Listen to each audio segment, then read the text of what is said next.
There are plenty of new challenges facing Oklahoma business owners in 2023, and many of them simply didn't exist prior to the pandemic.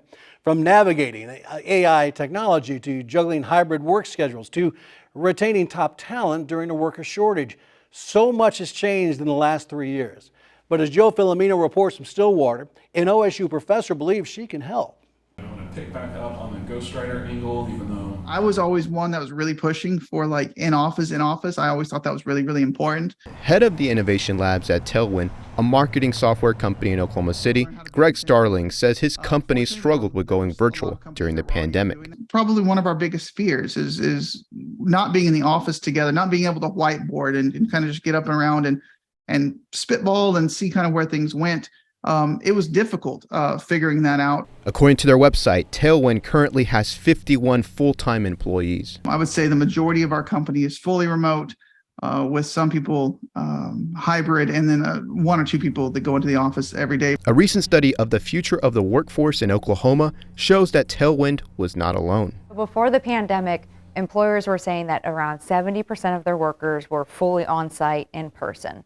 And then we went to the pandemic, and obviously that number shifted drastically, right? And that number went way down. Director of the Center for the Future of Work and professor at Oklahoma State University, Abby Davis, says companies are struggling to strike a balance. Do we stay in person? Do we do hybrid? Do we do virtual? Abby says companies that test different ideas have the right mindset. I would say the companies that are experimenting with that approach and tweaking it and not taking an all or nothing approach, so we're all on site or we're all virtual, those are the companies that are really leading the way. Greg says remote and hybrid work actually improved performance at Tailwind. I think we've actually seen quite a bit of productivity increases and a lot of employee satisfaction and just people being happier at their work.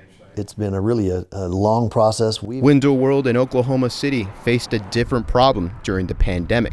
Owner Kevin Baldwin says 3 years later, he is almost fully staffed once again. Even though it doesn't seem to be quite as life-threatening today as it did, in the early stages of the pandemic, you still don't want to be off work and have to go through that. And employees weren't the only key commodity in short supply as COVID swept across the country. There was material shortages from the manufacturing side, and then the labor shortage. If one guy coughs on the line, each person on each side of them, they go home because they've been exposed. Abby says the pandemic and the skyrocketing inflation that followed forced businesses to focus on hiring and retaining qualified workers. Most companies said, we want to retain our workers. We have no plans to do layoffs. We need to keep the talent that we have.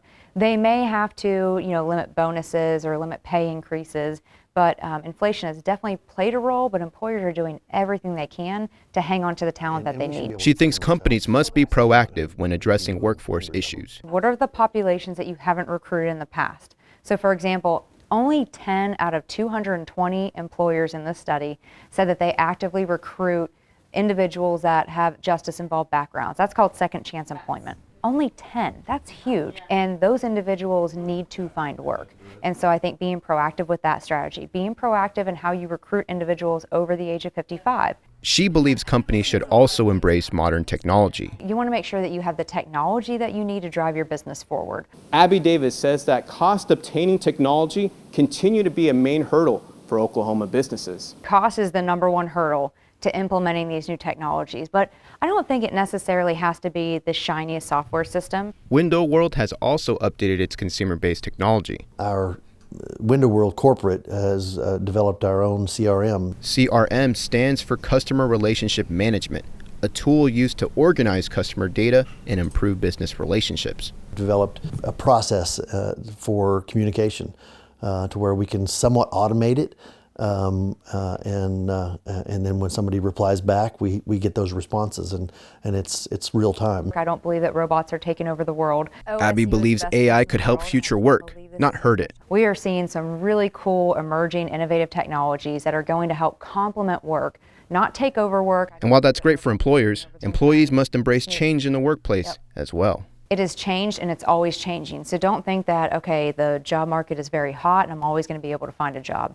It changes and it's being affected industry by industry. Tailwind views artificial intelligence as a driver for their customer service. We're excited to really push on a lot of the artificial intelligence and see where that can go and how far we can push that. We are very much in that camp of that's where everything is heading. Kevin from Window World, Oklahoma City says technology isn't going anywhere. That's something that'll be here to stay. That has really helped us to manage customers' time and our time, and it really has just turned out to be a really great thing. Joel Filomeno, The Oklahoma News Report.